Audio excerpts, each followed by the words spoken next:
Tema de hoje, aprendendo com a história.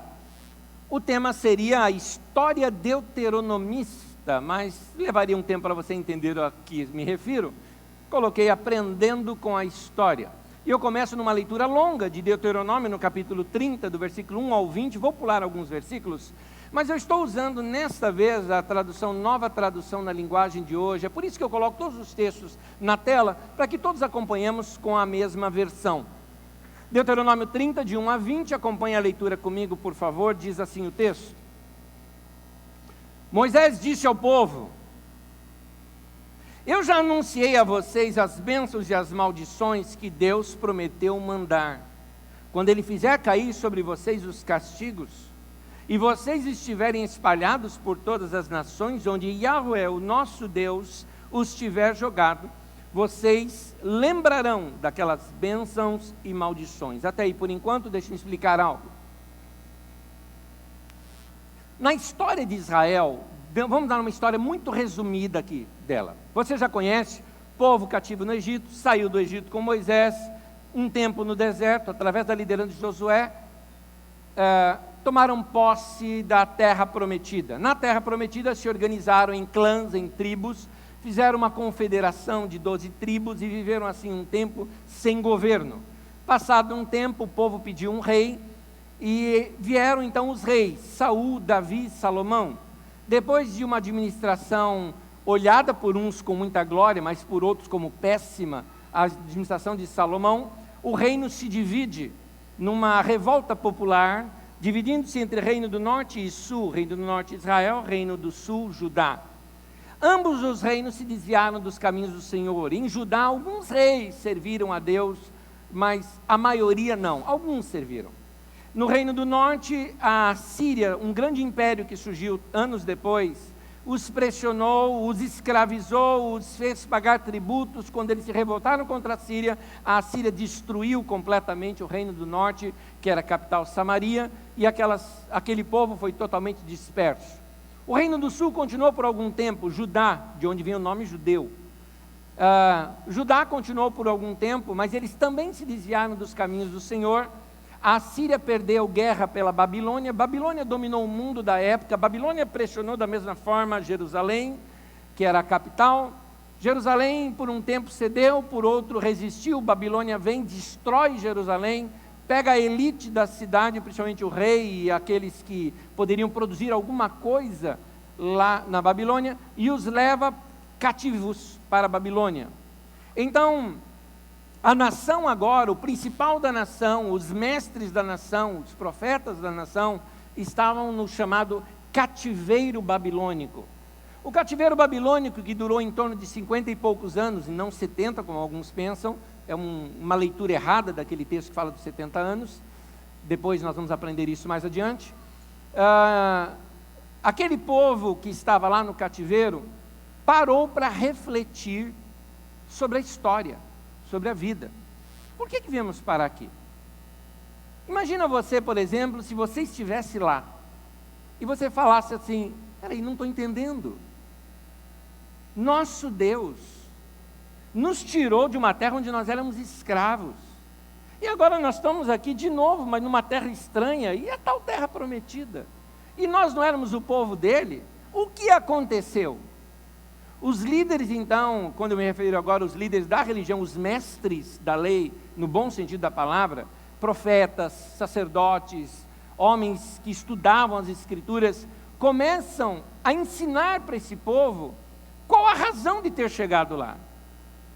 Nós precisamos rever a história. E o que eles fizeram? Escreveram a história. Coletaram todos os relatos que ouviam, as histórias orais, coletaram as lendas que se falavam, aqueles textos mais exagerados, coletavam os relatórios dos reis, os anais e tudo mais, os registros dos reis, coletaram aquilo que eram registros até de outros povos acerca do seu povo, coletaram tudo e reescreveram a história. Quando reescreveram essa história, começaram escrevendo em Deuteronômio, Josué, Juízes, 1º e 2º Samuel, 1º e 2º Reis. Esta história é chamada história deuteronomista. O texto de Deuteronômio serviria como base. No texto de Deuteronômio, o que eles fazem? Eles voltam no tempo, para que o povo entenda, volta-se no tempo em que Moisés, o grande líder, já estava por morrer, já estava na porta da entrada da terra prometida, faz o seu último discurso e orienta o povo, e ali relembra a lei, e aplica a lei agora para esses novos tempos. Então eles reescrevem tudo, mas com a consciência que eles estão aqui, no futuro, escrevendo sobre o passado. Estão lendo a história para não cometer os mesmos erros. Estão usando a história como profecia. Por isso que você vê aqui no texto, dizendo, na boca de Moisés, dizendo, olha, se vocês não obedecerem e forem ser cativos em outras nações, era a situação deles, aqui, no da agora. Mas está colocando na boca de Moisés lá atrás, para que esse povo entenda que desde lá já tinha essa percepção, já havia esta orientação. Se vocês seguirem nos caminhos do Senhor, vai acontecer bênçãos assim, assim, assim. Mas se vocês não seguirem, é fatal. Vocês vão ser escravos de novo. E era o que eles estavam passando naquele tempo, agora, no cativeiro babilônico, longe da sua terra, longe da sua riqueza, longe do seu povo, longe da sua língua, longe da sua cultura, longe do seu templo, longe de tudo. Então, a releitura da história é muito importante. Está aqui uma coisa de sabedoria para nós, aprendermos a reler a história. Então vamos ler esse texto com isso em mente. Esse é o pano de fundo no qual esse texto acontece. Continuemos a leitura. Versículo 3 continua, aliás, versículo 2 continua dizendo assim: portanto, se vocês e os seus descendentes se voltarem arrependidos para Deus e com todo o coração e com toda a alma obedecerem ao que Ele manda fazer, conforme as ordens que hoje estou dando a vocês, então Yahweh pode ser o Senhor, pode ser Javé, Jeová, o Eterno, uma boa tradução, mas como o nome no original está assim, eu preferi manter. Então Yahweh, o nosso Deus, terá pena de vocês, se compadecerá de vocês, terá misericórdia de vocês. Ele os reunirá de todos os países por onde os tiver espalhado e os trará de volta à pátria. Mesmo que vocês estejam distantes, mesmo que vocês estejam espalhados até os cantos mais distantes do mundo, Yahweh, o nosso Deus, os reunirá e os fará voltar para a terra que os antepassados de vocês tinham possuído. Ele será de vocês, ela será de vocês a terra, e Deus os abençoará ainda mais do que abençoou os seus antepassados. Yahweh, o nosso Deus, dará a vocês e aos seus descendentes corações dispostos a obedecer, a fim de que o amem de todo o coração e com toda a alma. Vocês percebem muito essa repetição? De todo o coração, de toda a alma. É por isso que Jesus, se nós estamos naquele tempo da história, mais um pouco adiante nessa história, mais ou menos uns 300 a 400 anos depois, Jesus, quando vai resumir a lei, ele usa como primeiro grande mandamento: amarás o Senhor teu Deus de todo o teu coração, de toda a tua alma, de todo o teu entendimento, com todas as tuas forças. Ele entende que isso resume todo o coração da lei. Continuando aqui. Eu não sei onde eu parei. Deixa eu ver aqui. E assim continuem naquela terra, a viver naquela terra, e vocês obedecerão de novo a Deus, Yahweh, e cumprirão todos os seus mandamentos que hoje eu estou dando a vocês. Então Deus os abençoará em tudo o que fizerem, e lhes dará muitos filhos, muitos animais e boas colheitas. Deus novamente terá prazer em fazê-los prosperar, como fez com seus antepassados. Uma pausa. Eu sei que nós estamos ouvindo uma história que se refere àquele povo na situação do cativeiro, ouvindo uma história do passado para consertarem o seu presente. Mas a palavra de Deus, ela é tão viva que ela serve para mim e para você hoje. Já fez burrada na vida? Você entrou aqui hoje do tipo de pessoa que você fala: Nésio, estraguei minha família, perdi o meu emprego por culpa minha, perdi meus melhores amigos, estraguei isso, fiz besteira, fiz burrada, não tem mais jeito. Eu te digo de cara, não se mate. tem chance para você. Deus é misericordioso. Deus pode reconstruir a sua vida, se você se voltar ao Senhor de todo o seu coração, alma, entendimento e as suas forças. Continuando, onde eu estou? Isso Ele fará se vocês obedecerem a Yahweh, nosso Deus, se cumprirem todas as suas leis e todos os seus mandamentos que estão escritos neste livro da lei de Deus, e se voltarem com todo o coração e com toda a alma para Yahweh, nosso Deus. Os mandamentos que hoje estou dando a vocês não são difíceis de entender, nem de cumprir. Versículo 15: hoje estou deixando que vocês escolham entre o bem e o mal, entre a vida e a morte. Se vocês obedecerem os mandamentos de Yahweh, nosso Deus, que hoje estou dando a vocês, e o amarem e andarem no caminho que Ele mostra, e cumprirem todas as suas leis e todos os seus mandamentos, vocês viverão muito tempo na terra que vão invadir e que vai ser de vocês. E Deus os abençoará e lhes dará muitos descendentes. Note, está na boca de Moisés, falando agora deste tempo aqui, dizendo da terra que eles iriam entrar.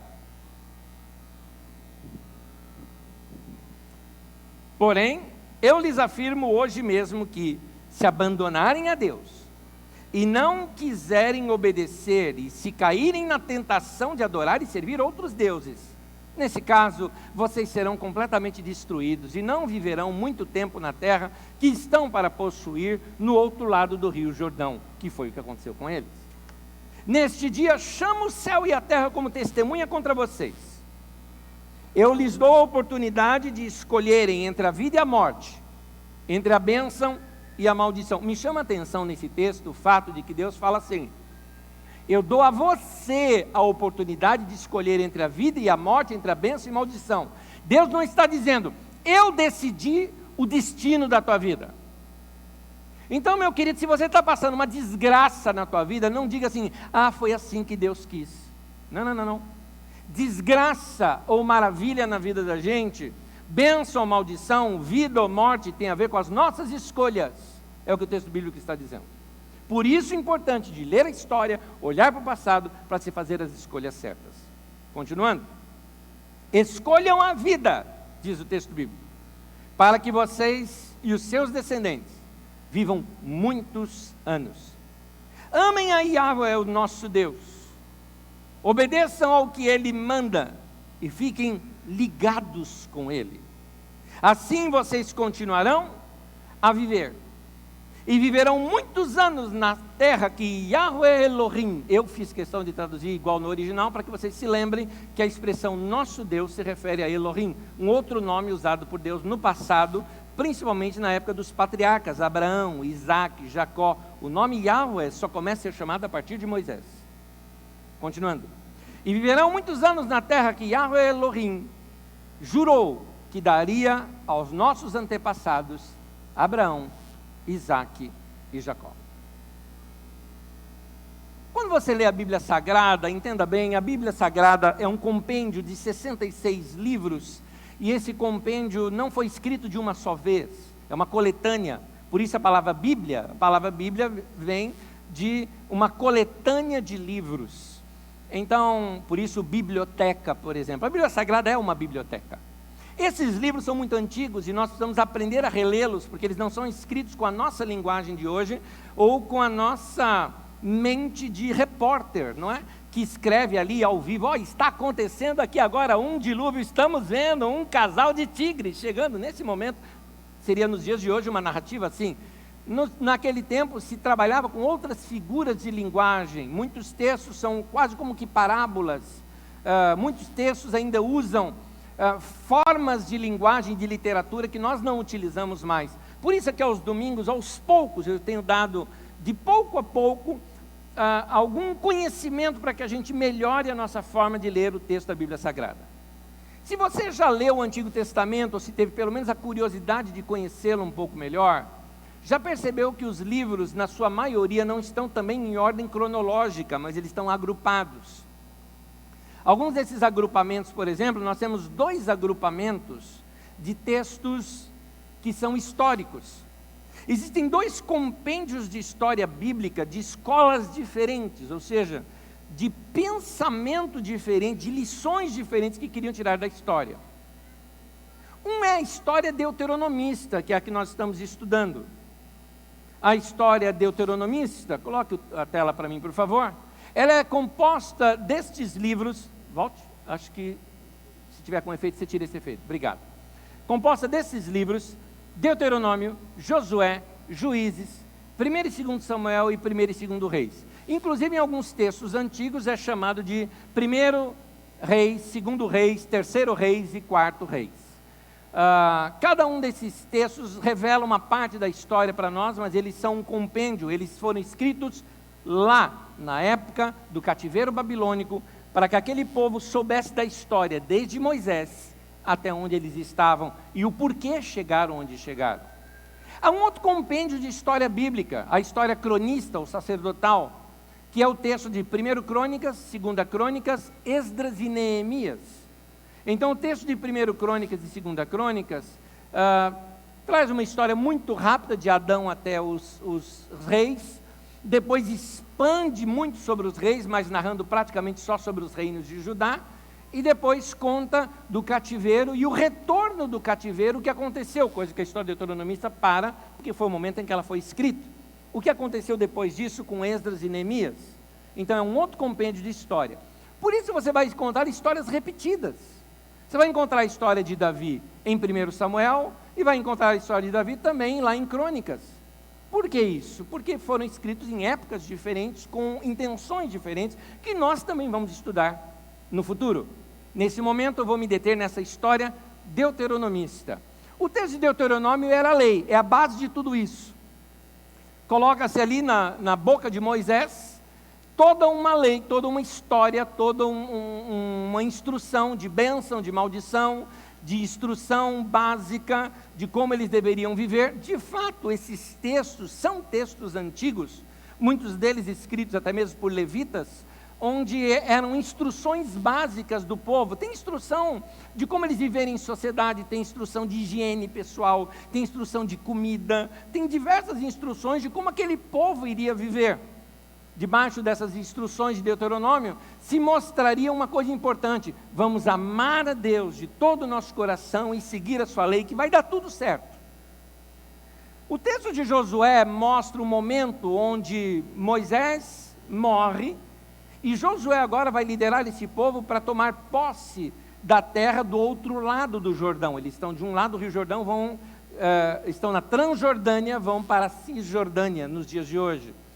Então eles iriam ali tomar posse daquelas terras. O que acontecia naquelas terras? Naquelas terras existiam determinadas cidades que eram fortificadas, chamadas cidades-estado, que tinha um reizinho lá, entenda a minha expressão, um reizinho metido à besta, que gostava de dominar todo mundo, e tinha um exército, e ele abusava do seu poder sobre os camponeses, principalmente, que viviam ao seu derredor, dentro da área de ação da sua cidade. Muitas cidadezinhas assim existiam. Então, quando se fala cidade-estado, não pense em cidades como as nossas hoje. Pensa naqueles guetos fortificados, muito parecido com as cidades da Idade Média, não é? Uma cidade fortificada, com um exército, com um rei, com um templo de um Deus manipulado por aquele rei. O rei era o representante legal daquele Deus, queria abençoar a terra, para que a terra desse fruto, como era o caso de Baal. Então aqueles agricultores tinham que prestar culto àquele Deus, cujo rei era o representante, obedecer o rei e pagar altos impostos para esse rei, para que este Deus falsificado os abençoasse. Por isso que Deus é contra a idolatria, porque Deus está vindo, o nosso Deus, Yahweh, está vindo no contrário disso, tirando o povo desta opressão, do lado do pobre. E o grande patriarca Abraão disse para ele assim: em ti serão abençoadas todas as famílias da roça, como é a tradução correta do texto. Então o povo pobre vai ser abençoado com essa nação que eu vou fazer a partir de Abraão. Chegou o momento dessa nação. Uma grande turma vem pelo deserto, venceram o próprio Egito, são famosos na terra, agora eles vão entrar para dentro dessa terra. O que acontece? esse povo todo que vai começar a tomar posse dessa terra, começa a ter também apoio de todos aqueles camponeses que não suportavam mais aquele jugo, aqueles altos impostos, aqueles abusos que haviam por parte dessas cidadezinhas, desses reinos, desses reininhos que haviam. Então, povo que morava nas montanhas, sem muita infraestrutura, com muitas dificuldades, porque fugiam da opressão dessas cidades-estados, por exemplo, vai se juntando todos eles e formam esta grande nação. É claro, algumas dessas cidades não iam abrir mão assim tão fácil, por isso as guerras que são narradas no texto de Josué. Feitas as guerras, tendo, vamos dizer assim, mandado abaixo os reis e os muros dessa cidade, o povo toma conta dessas cidades, todos têm direito à terra, igualdade para todos, liberdade para todos, aprenderiam a lei do Senhor e viveriam em paz uns com os outros. É o texto dos Juízes. Nesse texto dos Juízes mostra que o povo vivia assim, mas ao longo dos anos,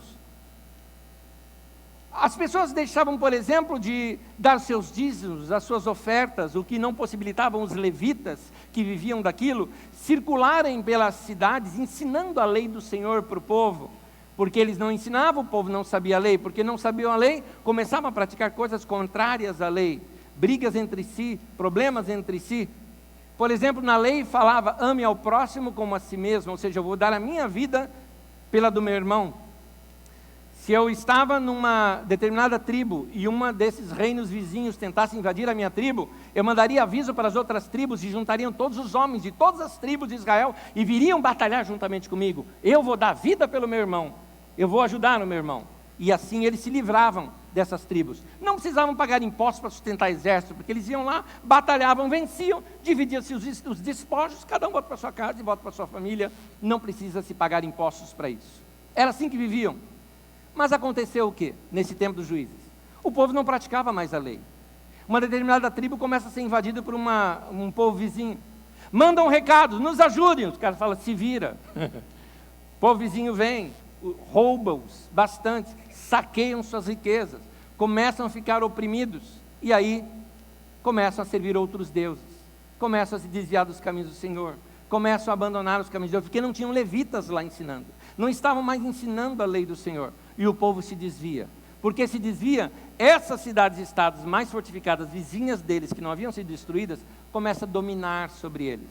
Aí então surge um libertador, um grande líder, que na Bíblia é chamado de juiz. Se levanta um desses e começa a liderar o povo, e lidera o povo numa guerra contra esses inimigos, vence os inimigos, estabelece a lei do Senhor de novo, o povo anda em paz novamente, e aí se desviam novamente, e andam em paz novamente, e aí se desviam novamente, e o texto de Juízes conta isso o tempo todo, até que chega um tempo em que esse povo fala, chega, precisamos de um rei, precisamos de um governo, nós precisamos de um exército que nos defenda, um rei que nos defenda. Samuel, que era um profeta, o último dos juízes, começa a orientá-los, olha, isso vai lhes custar caro, não é o ideal de Deus, mas eles querem assim mesmo, e Deus então os permite viver um tempo de monarquia. Viveram a monarquia através de Saul, depois de Davi, com Davi foi uma monarquia muito boa, depois Salomão, e então há uma revolta popular, o reino se divide em norte e sul, e novamente aí continua essa história, que vai até o final de 2 Reis, onde conta do cativeiro babilônico e do cativeiro assírio, que esse povo passou. Essa é a história deuteronomista. Esse povo lá no cativeiro, começa a olhar para a história e reler a história. Esse povo,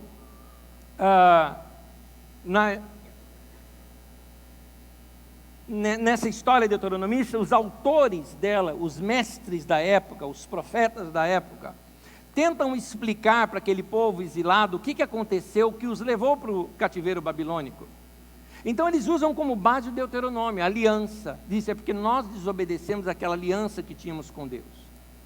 O tempo todo a mensagem é o seguinte, Israel é próspero, vive em paz, no shalom de Deus, no melhor de Deus na terra, enquanto permanece fiel à aliança com o Yahweh. Quando ele se desvia, dá tudo errado na vida deles. Então, essa história acaba se tornando uma retroprofecia. Ou seja, é quando nós olhamos para a história e usamos a história como parábola. É quando fazemos uma revisão do passado para tirarmos lições. Aliás, a grande lição da história deuteronomista poderia se resumir assim: com Deus não se brinca. É melhor levar as coisas de Deus a sério. Porque quem não levou a sério se deu mal. É isso que mostra o texto.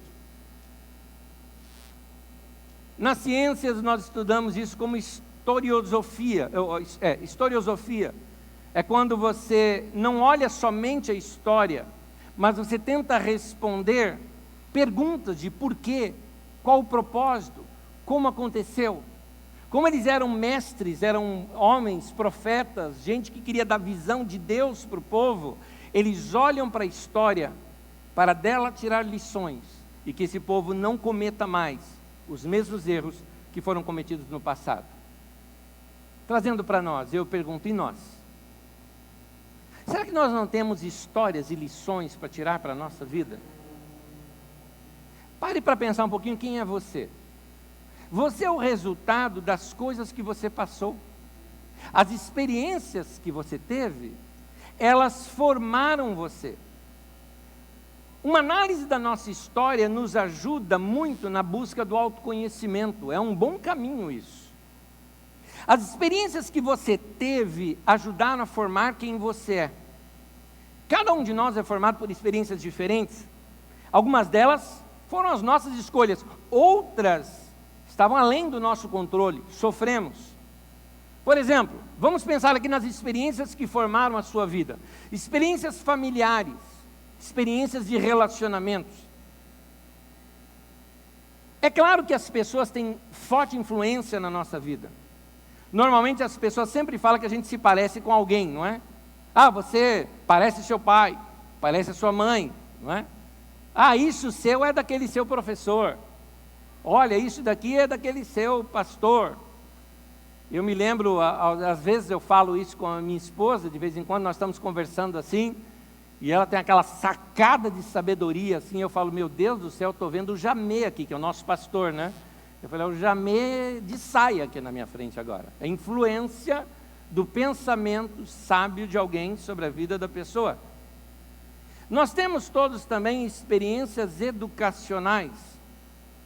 As escolas que passamos, os livros que nós lemos, os seminários, os treinamentos pelos quais nós passamos, nos ajudaram a nos moldar e a nos mudar. As experiências espirituais que tivemos e que temos, tempos significativos que tivemos com Deus, tempos, talvez, de compromisso íntimo com Deus, momentos seus de jejum, de oração, de vigílias, de garra, de apego, momentos seus de aprendizagem. Eu me lembro até hoje, quando eu comecei a frequentar uma pequena igreja, lá na Barra Funda, com o pastor Walter de Lima Filho, que depois se mudou ali para Lapa, e eu me lembro até hoje da minha caminhada, quando eu descia do ônibus, ia a pé um trecho enorme, andando a pé, ia feliz da vida, naquele calor da tarde de São Paulo que era, pouco interessava, eu queria era cantar para Deus, já chegava mais cedo para cantar, para orar, pela busca. Algumas das pregações dos meus pastores do ano de 85, 86, eu me lembro até hoje. Existem pregações que eu saberia imitar o meu pastor pregando enormes trechos da pregação, de tanto que eu a escutei. Aquelas coisas formaram a minha vida e hoje eu sou o resultado da vida desses irmãos, do que eles plantaram na minha vida. Os desafios que nós aceitamos diante de Deus, tudo isso molda a nossa vida. As experiências vocacionais, a sua carreira, o seu trabalho, os lugares onde você trabalhou, os seus estudos nessa área e também as nossas experiências dolorosas. Todas essas experiências, até mesmo as experiências que você sofreu bastante, elas deixaram marcas em você, deixaram ensino em você. Tem coisa na vida da gente que a gente só consegue aprender mesmo depois que passa. Depois você vai olhar para trás e vai dizer assim, agora eu entendi o que estava acontecendo. E não é que foi bom ter passado por isso?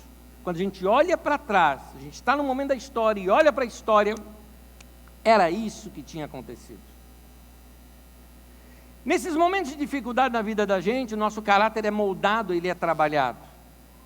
É interessante que nós não edificamos o nosso caráter somente estudando sobre o assunto. Anésio, eu quero melhorar o meu caráter, recomendo um bom livro. Não tem livro que nos ensine isso. O caráter você edifica através de experiências.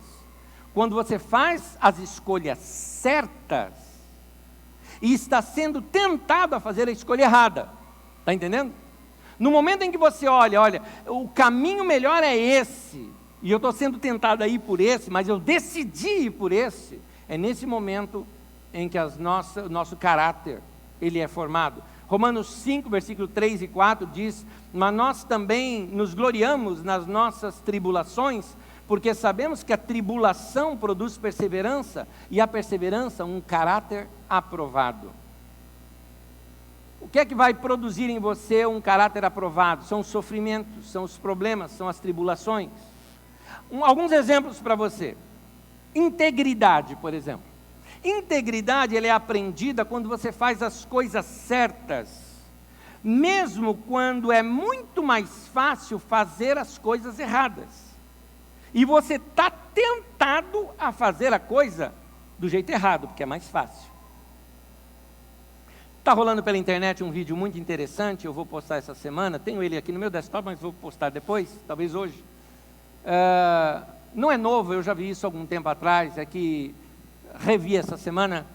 O assunto de corrupção é muito ativo no Brasil nesses dias, e caiu muito bem isso. Um professor, numa determinada faculdade, ele fez o seguinte, ele colocou uma geladeira de sorvete, dessas de sorvete, não uma geladeira de casa, essas de sorvete, colocou uma geladeira dessa assim, e colocou assim, R$2, deposite aqui.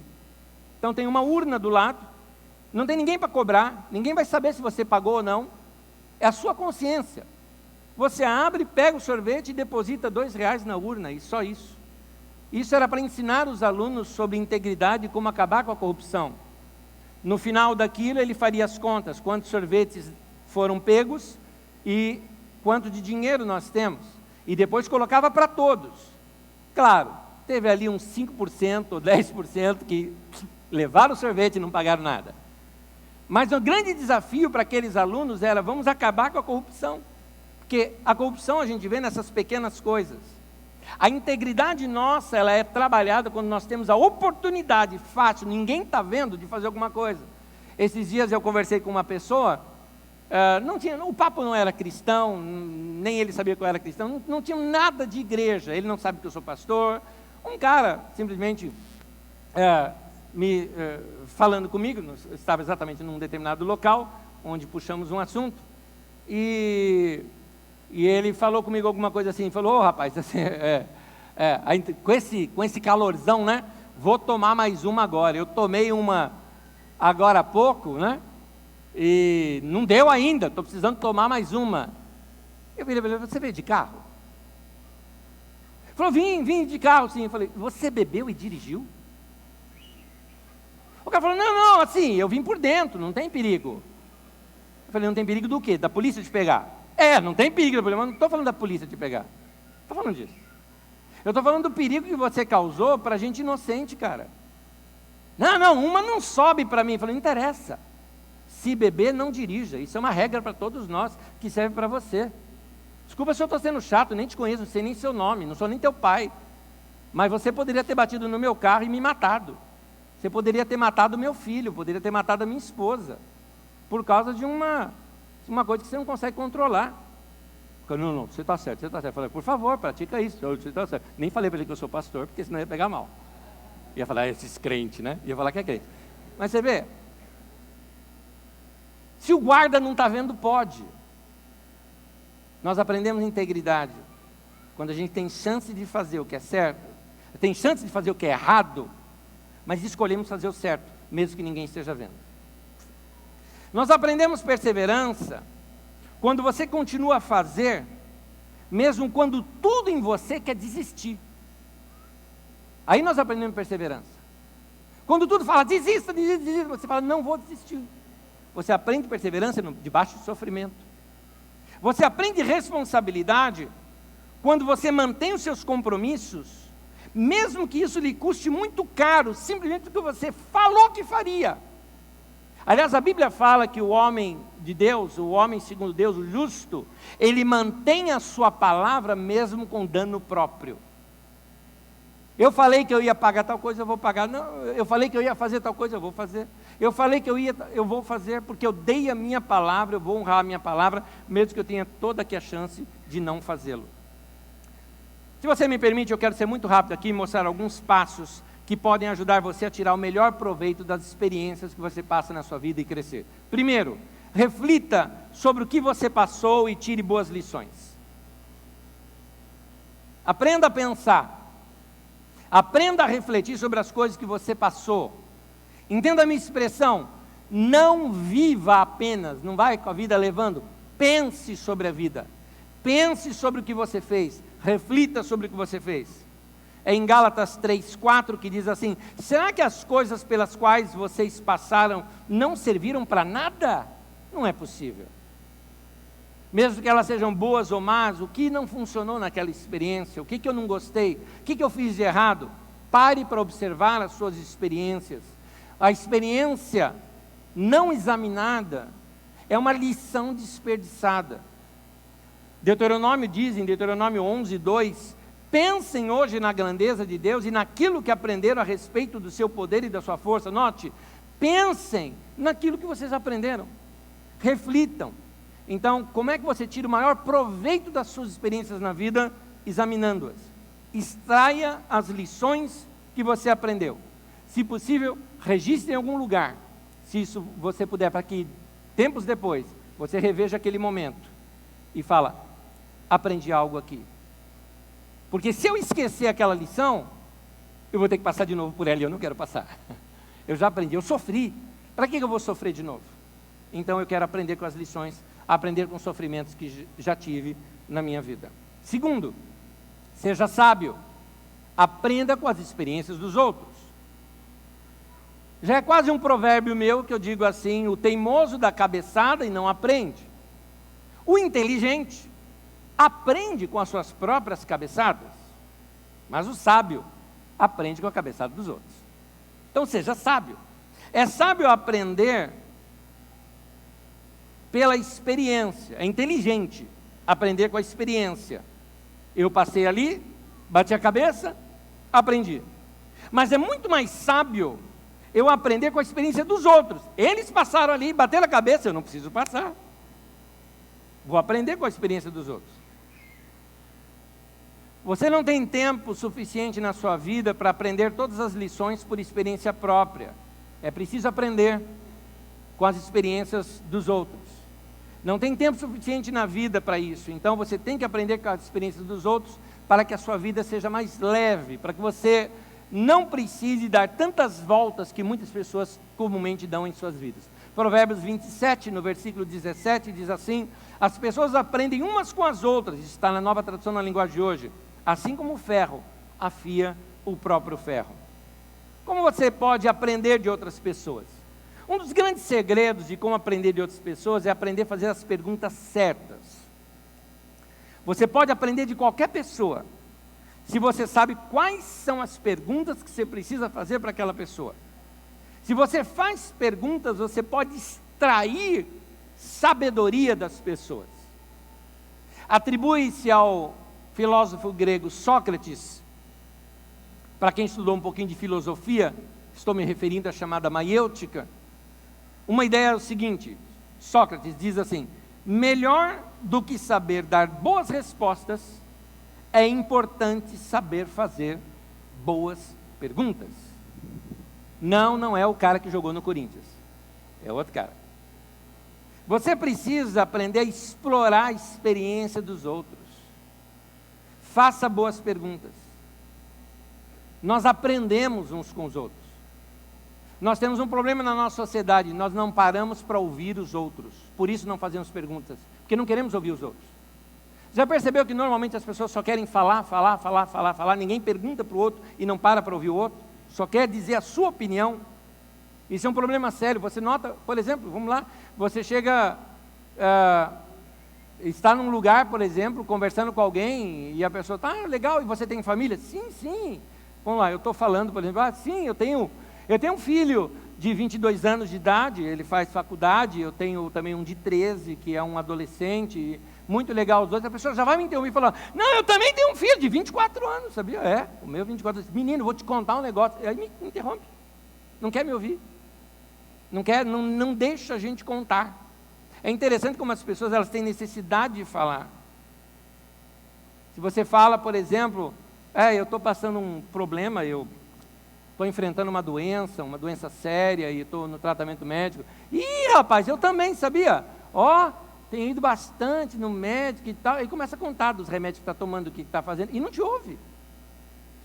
Nós ouvimos pouco as pessoas, por isso somos uma geração tão cheia de informação e de tão pouca sabedoria. Informação e conhecimento são duas coisas diferentes. Informação e conhecimento também é diferente de sabedoria. Para nós sermos sábios, a informação é importante, o conhecimento é necessário, mas a sabedoria ela traz algo mais. Ela aprofunda, ela vai para a prática da vida da gente. O melhor conselho geralmente, Provérbios 25, 12 diz assim, quando alguém está querendo aprender, o conselho de uma pessoa experiente vale mais do que anéis de ouro. O melhor conselho geralmente vem daquele que cometeu o mesmo erro. Eles já passaram por lá. Quem é que melhor pode ajudar do que alguém que pode dizer assim, eu já passei por lá, eu sei como é que é. E essa é a maneira como eu venci, como eu enfrentei isso. Deixe-me poupar um pouco da dor sua, te dando alguns passos que você possa praticar. É assim que nós aprendemos uns com os outros. Então, se você quer ser um bom profissional, ouça profissionais melhores do que você. Se você quer ser uma pessoa sábia na vida, vai ouvir os mais velhos. Se você quer saber como educar bem os seus filhos, procure gente que já os educou e aprenda com eles. Vamos aprender com a sabedoria e experiências de outros também. A Bíblia é um livro cheio, riquíssimo de sabedoria. E o que eu gosto na Bíblia é que ela conta os defeitos das pessoas. É muito legal isso. A Bíblia é um livro honesto, não é? Na Bíblia, por exemplo, você vê que Davi é um homem segundo o coração de Deus, fez salmos para Deus, era um grande líder, mas também fala que ele tinha uma péssima família, era um péssimo pai, administrou muito mal, era uma tragédia a família dele. Por quê? A Bíblia conta a verdade acerca das pessoas. Se você quiser um curso de graduação em vida, mergulhe-se na Bíblia Sagrada. Explore as experiências desses homens, Abraão, Jacó, Davi, tantos outros. Explore a experiência estudando o livro da Bíblia Sagrada, faça leituras, aprenda com os erros deles. Os melhores estudos que eu já fiz foram aqueles que eu dediquei a examinar integralmente as informações da vida de um personagem bíblico, por exemplo, porque dali eu consegui tirar grandes lições para a minha vida também. Terceiro e último, use as suas experiências para ajudar os outros. Use a sua experiência para o bem das outras pessoas. Porque se você não usa as suas experiências, qual o valor delas? Se você tem todas aquelas experiências empilhadas na sua mente, e você não beneficia ninguém com elas, qual é o valor disso tudo? Vai morrer com você? Vai levar para o cemitério? Vai enriquecer o cemitério com aquela coisa rica que tem dentro de você? 1 Tessalonicenses 5,11 diz assim, portanto, animem e ajudem uns aos outros, como vocês têm feito até agora. Note, anime pessoas, ajude pessoas, exorte, encoraje, edifique. Queridos, isto que eu estou falando agora, é muito importante para esse lugar, estou falando da grande São Paulo, onde nós vivemos hoje. Anos atrás, isso já não é muito mais a história de São Paulo. É ainda em algumas famílias, mas não é de todas. Anos atrás, as pessoas moravam próximos das suas famílias. Quem cresceu numa cidade pequena ou num bairro onde todos os seus parentes viviam próximos, sabe do que eu estou falando? Na medida que você crescia, você tinha uma verdadeira cadeia de conselheiros que te ajudavam na vida. Você não tinha apenas seu pai e sua mãe, tinha sua avó, seu avô, bisavô talvez, tio, tia, todo mundo da família estava lá comprometido, ajudando você a atravessar os estágios da sua vida que você vinha passando e poder te dar conselhos, te dar experiência. a família proporcionava os conselhos experientes que você precisava para poder crescer na vida. Mas isso está deixando de ser um fato aqui em São Paulo, como já deixou de ser na Europa, como já deixou de ser nos Estados Unidos. São Paulo, Rio de Janeiro, Brasília, talvez Salvador, Porto Alegre, Curitiba, as grandes cidades, as grandes capitais. O que acontece hoje, mais do que qualquer outra época, é a nossa tendência de viver longe dos nossos familiares. É por isso que a igreja precisa preencher essa lacuna social que surge nessa área. Eu acredito que Deus, intencionalmente, trouxe você para essa família, igreja aqui. Igreja é para ser uma família.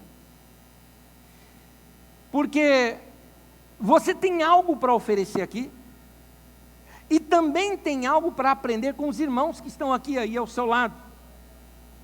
Seja qual for a sua experiência, mesmo aquela experiência dolorosa que você tem passado, o melhor uso dela vai ser poder usar essa sua experiência para abençoar a vida de outras pessoas. Me lembro alguns anos atrás, como foi traumático na nossa família, quando a Magda enfrentou o câncer, os medos que passamos, os traumas que passamos, mas sobrevivemos, passamos. E hoje ela está em alta e está completamente curada. Mas foi interessante uma vez conversar com uma pessoa, e a pessoa estava chorando aqui para mim, dizendo que tinha vindo do médico, na sexta-feira tinha recebido a notícia que estava com câncer, e era o mesmo que a minha esposa tinha passado, mas a pessoa não sabia. Eu chamei a minha esposa, apresentei para ela, contei o fato, e aí narrei a história da Magda para ela. E assim eu disse para aquela mulher, eu disse, ela, apontando para a Magda, é você daqui a alguns anos. Está aqui. Ela passou pelo vale, sobreviveu ao vale, e hoje está ajudando outras pessoas que estão no vale. Então, uma coisa eu quero de você, daqui a alguns anos, quero você desse lado aqui. Quando alguma outra pessoa me procurar, eu vou chamar você, e você vai mostrar para essa pessoa como você também venceu, como você atravessou esse vale da sombra da morte na sua vida. As nossas experiências são para ser contadas para as outras pessoas. Deus quer que você encoraje as pessoas com as lições que você aprendeu, as dificuldades que você passou. Deus quer que você ajude outros a atravessarem o que você já atravessou. Sabe como é que se chama? Ministério. Isso é ministério. Ministério é serviço. Deus espera que você tenha um ministério. Então comece a servir, meu irmão. Não desperdice a sua dor. Amém? Se você atravessa um período de dor, mas se você guardar com você, que proveito tem nisso? Mas se você examina essa dor, aprende algo com ela, extrai lições dali, cresce junto e ajuda outras pessoas, você faz daquele seu sofrimento virar um ministério. Você faz daquele grande caos da tua vida. Em inglês há um trocadilho que diz assim, para você, to turn your mess in your message. Tornar o caos da sua vida na mensagem da sua vida. É isso que você precisa fazer. Então, saiba de uma coisa, qualquer situação que você está passando nesse momento, qualquer dificuldade que você está passando nesse momento, ande na lei do Senhor, ande nos caminhos do Senhor, que você vai atravessar esse vale, vai sair do outro lado, e vai poder estender a mão para quem está no meio do vale, dizendo, segura aqui, vem pelo caminho que eu vi, que eu fiz, porque esse caminho vai ajudar você também. E aquilo que antes era uma maldição na tua vida, um problemão na tua vida, se tornou em bênção, se tornou em ministério. E que Deus abençoe a sua vida em nome de Jesus, e use a sua vida também em nome de Jesus. Amém. Amém. Vamos ficar em pé, meus queridos. Eu quero orar com vocês.